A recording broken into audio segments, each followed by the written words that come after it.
Berarti walladzi yubtilus sholata, perkara yang membatalkan sholat itu ahada asyara syai'an, ada 11 perkara.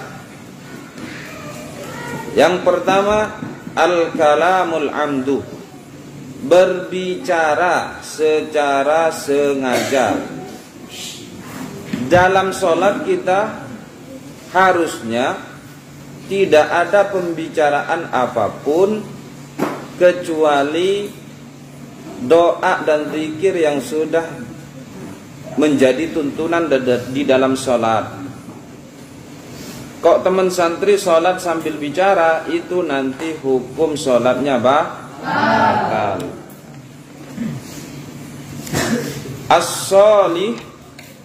As-sholihu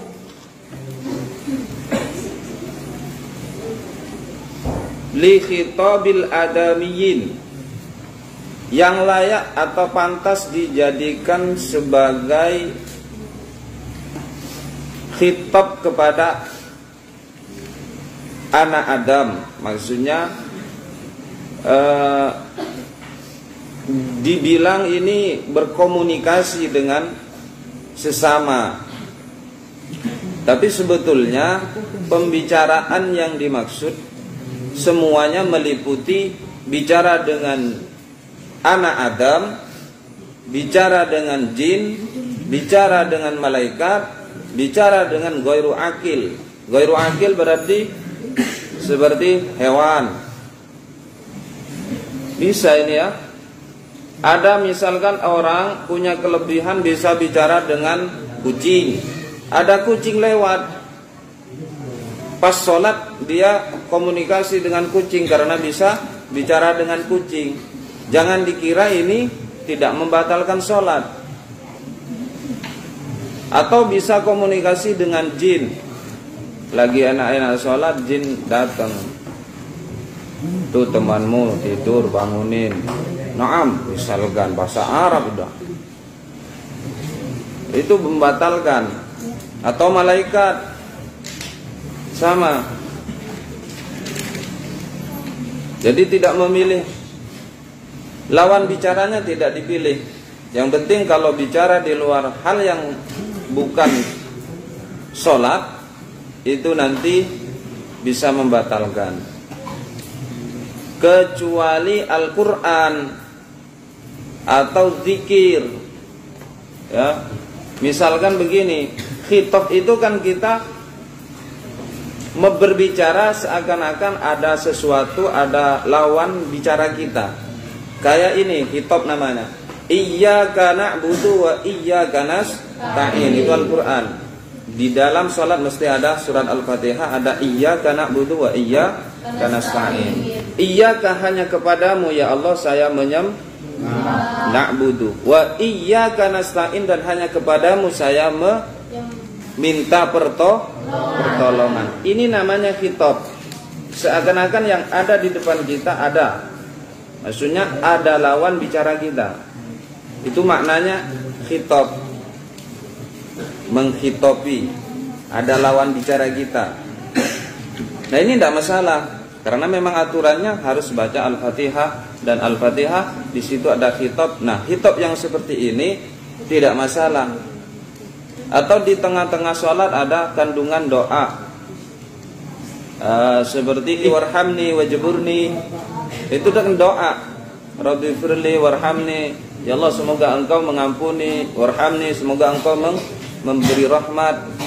Tidak masalah. Paham ya?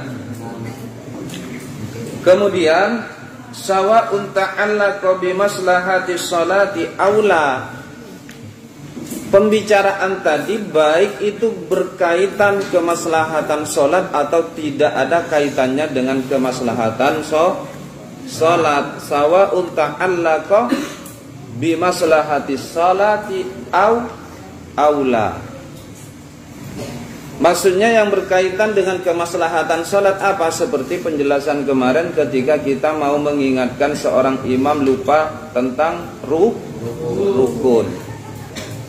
Imam lupa ruku langsung sujud begini, kemudian kita membaca subhanallah. Kalau pembicaraan atau kalam subhanallah ini dijadikan sebagai khitab, tujuan ingin mengingatkan tanpa ada niat zikir, kemarin itu ya, ingat kan? Subhanallah tidak disertai niat zikir itu akan membatalkan. Ini kan ada kemaslahatan buat sholat supaya sholatnya tidak berantakan, diingatkan dengan ungkapan subhanallah. Tapi karena di situ misalkan tujuannya hanya ingin mengingatkan, ini namanya menghitopi.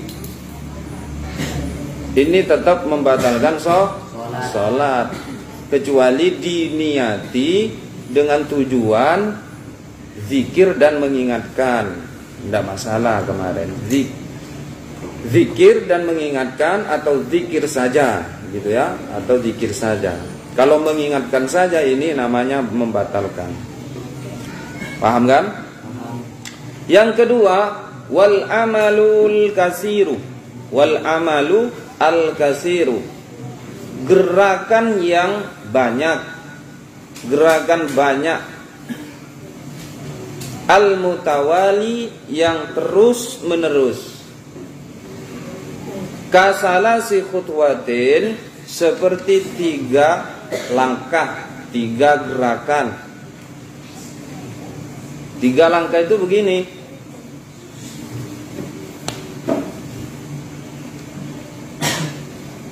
Supaya ini bisa dipraktekkan ketika orang biasa mengganti posisi di depan yang kosong. Biasa mau melangkah itu harus diperhatikan. 1 begini dihitung 1. Ya. 2 begini dihitung 2. 3 begini dihitung 3. Nah, gerakan seperti ini akan membatalkan sholat jika terus menerus. Jadi harus dibuat jeda.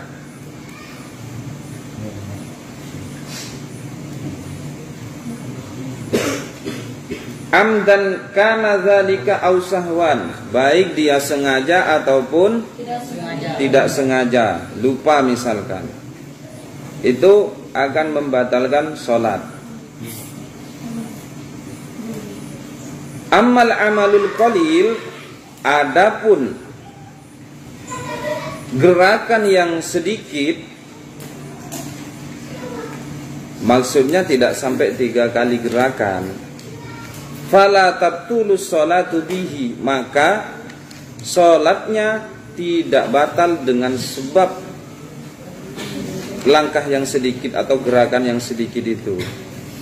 Jadi sedikit itu kategorinya tidak sampai 3 kali.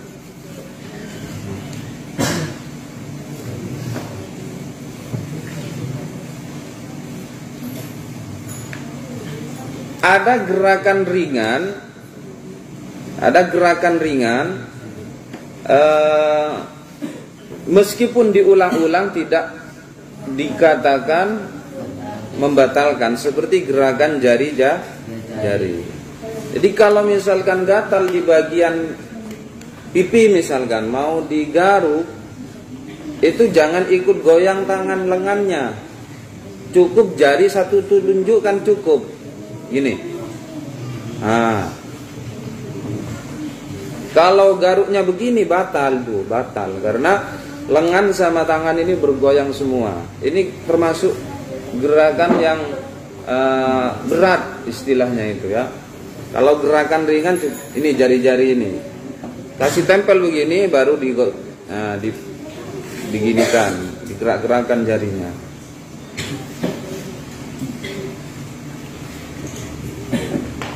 Yang ketiga, wal hadasul asghar wal akbar, hadas kecil dan hadas besar. Enak-enak sholat ngentut, batal. Ya. Atau tidak bunyi, jangan dikira kalau nggak bunyi nggak batal. Cuman gitu misalkan ya, cuman angin keluar gembos, tetap batal. Apapun yang keluar dari kubul dan dubur itu membatalkan sholat. Hadas asgor atau hadas akbar. Atau lagi-lagi anak sholat sengaja teman lain jenis nyentuh di jawil gitu ya, itu batal sholat. Hadas akbar ini tidak mungkin kita tasawurkan. Hadas akbar ini kan junub, bisa untuk perempuan. Tiba-tiba di waktu sholat ada darah haid keluar, batal. Paham ya?